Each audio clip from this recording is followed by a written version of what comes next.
unless and until we as Muslims start following Allah and His deen, He's not going to accept our dua.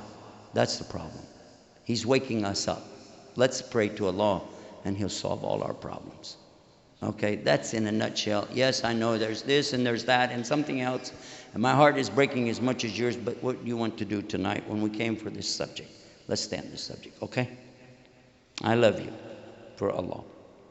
You asked me about 786 in the Quran. There's not even 786 ayahs in the Quran. It's 6,327. It's not 786 chapters in the Quran. It's 114. Where do you get these numbers from and why do you do this stuff? Seriously, is it good luck for you? And talking about good luck, do you really believe in good luck? Or do you believe that Allah will give you good fortune? Think about it. Some people thought, well, I have a lucky floor leaf clover. You know the little clover, it has floor leaves on it? It's lucky. As soon as you pick it, how long before it's dead? And it just, it's gone. Yeah?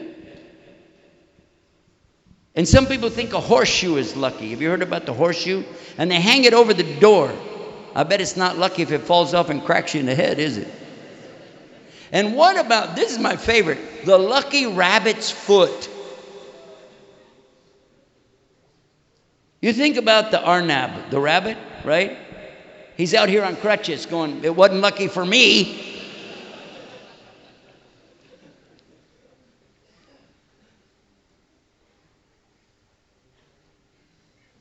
You're asking about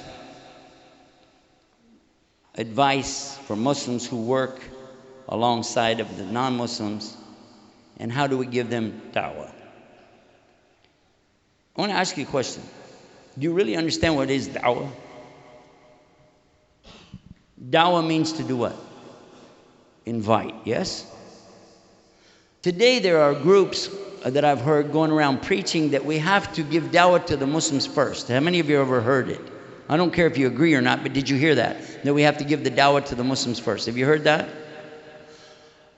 All that I read, I'm not an expert in Arabic language, but I'm trying. But everything that I read, I never saw any of the Sahabi giving dawah to each other. I didn't see that in the Quran either. What I saw was when Allah said in the Quran, وَتَوَاسَّوْا بِالْحَقِّ وَتَوَاسَّوْا بِالصَّبْرِ. Tawassaw is not the same thing as dawah. We have adhkar, dhikr, fikr. We give reminders to each other all the time. But actual dawah is to invite somebody to something they don't have. That's kind of like an insult if you come to me and say, I need to give you, brother, you need some dawah. That is for non-Muslims. Now, if you know somebody's never prayed, never fasted, okay, he needs dawah. I agree with that. And if that's what they meant, then I agree 100%. But for sure, we need to focus on the basic first. Let's tell the people about La ilaha illallah. Once they understand that, then they'll be ready to do more. But why would you tell people about salat and they don't even know who's Allah? Because if they start to pray, some brothers did that one time. They said, let's get these Christians to come and be with us. We'll let them pray with us. They can stand with us, you know, and then we'll go to the church and sit with them, and then they'll come over with us, and eventually they'll become Muslim. I don't think so. They come over and stand with you, and they're praying to who? Jesus.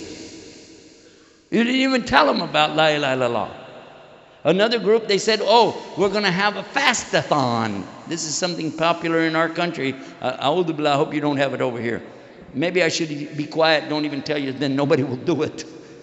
They're going to the Christians and tell them, you come and fast 1 day with us, or 2 days with us, or 3 days with us during Ramadan. So the Christian will go with them and fast. Huh? And they said, look, this is dawah. He said, did you tell them about La ilaha illallah? They said, no, brother, step by step. But now when Ramadan's over, and the Christians want to have an Easter party, or Christmas party,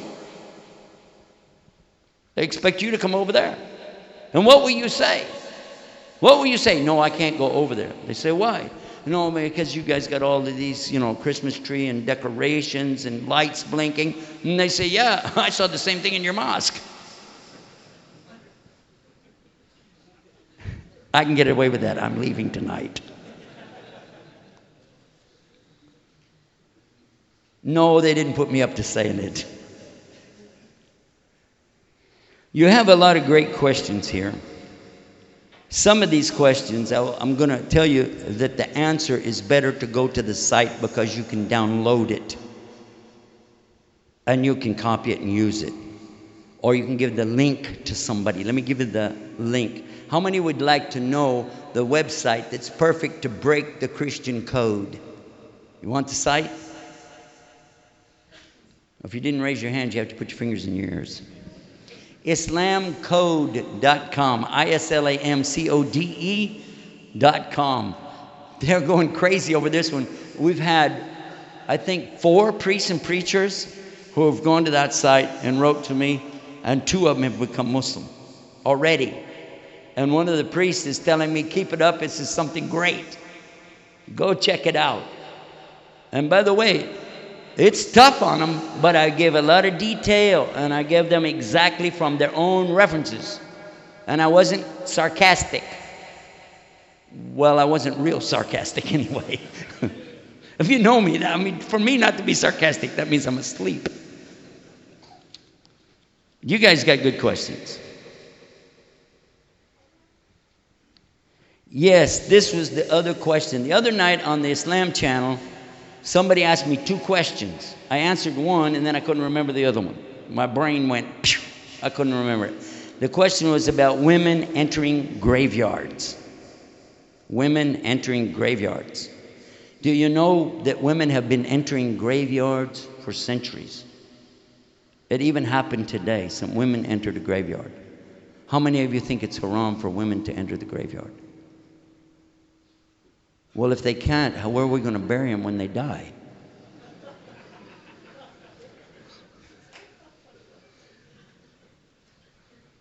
I answered the question you gave me.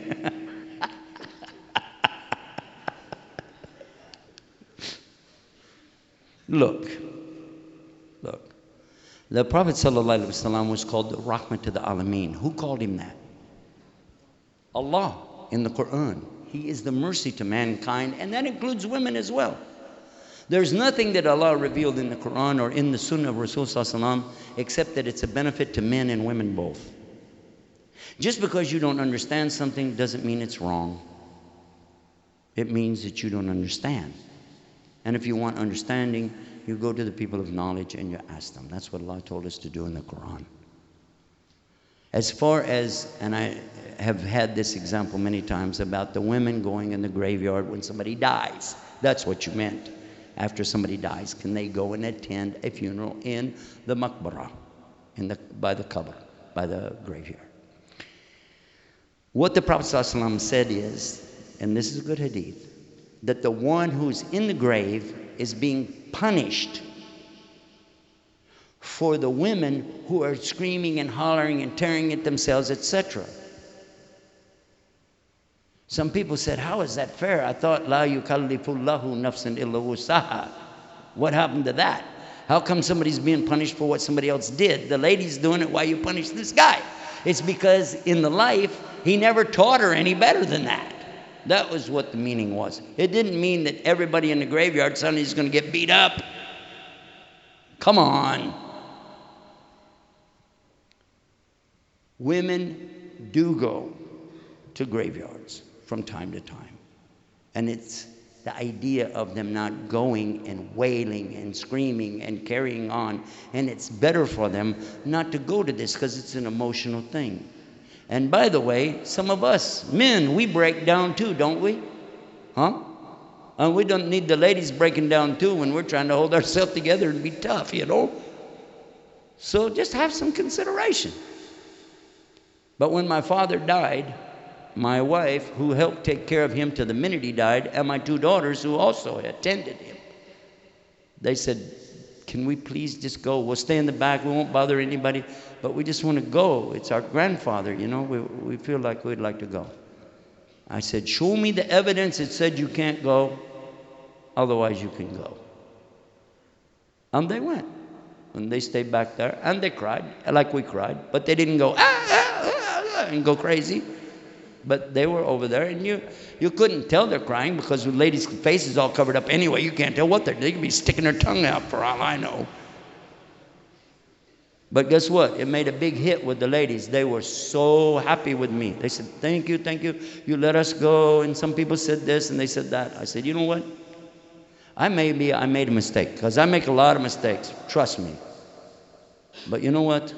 Sometimes you look at the bigger picture and you consider the good. All of us changed and we came to Islam. And in our culture, you're supposed to give at least this last condolence.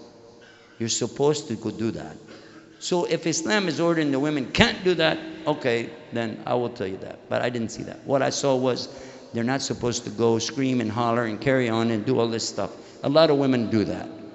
So it's better for them to stay home.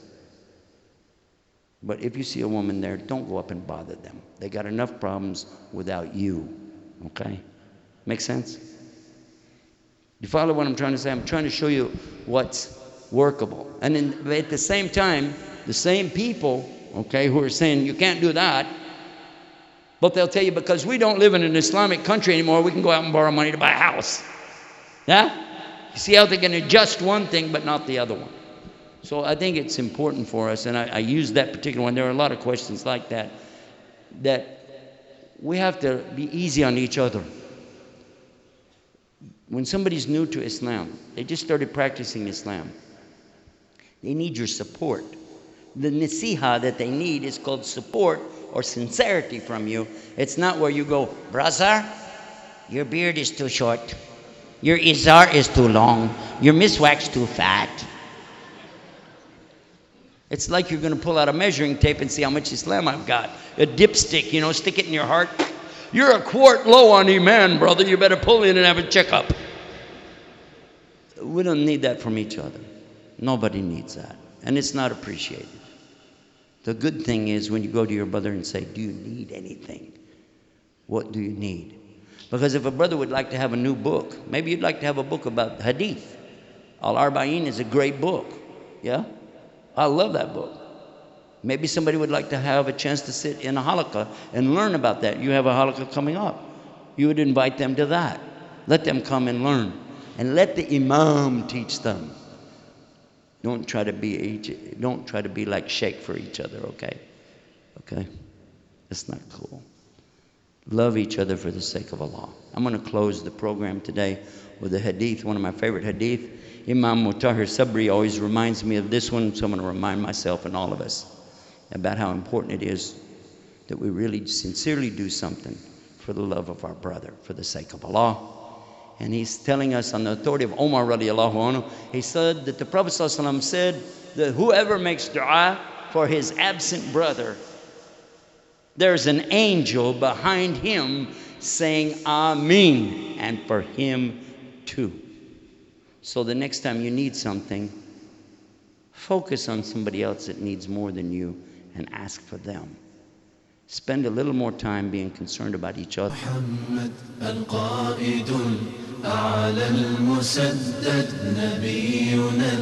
هادي محمد في روحه عزم عظيم في الهمة الكبرى تجسد يغشى الوغى من غير خوف وحنين والأحزاب تشهد في روحه عزم عظيم في الهمة الكبرى تجسد يغشى الوغى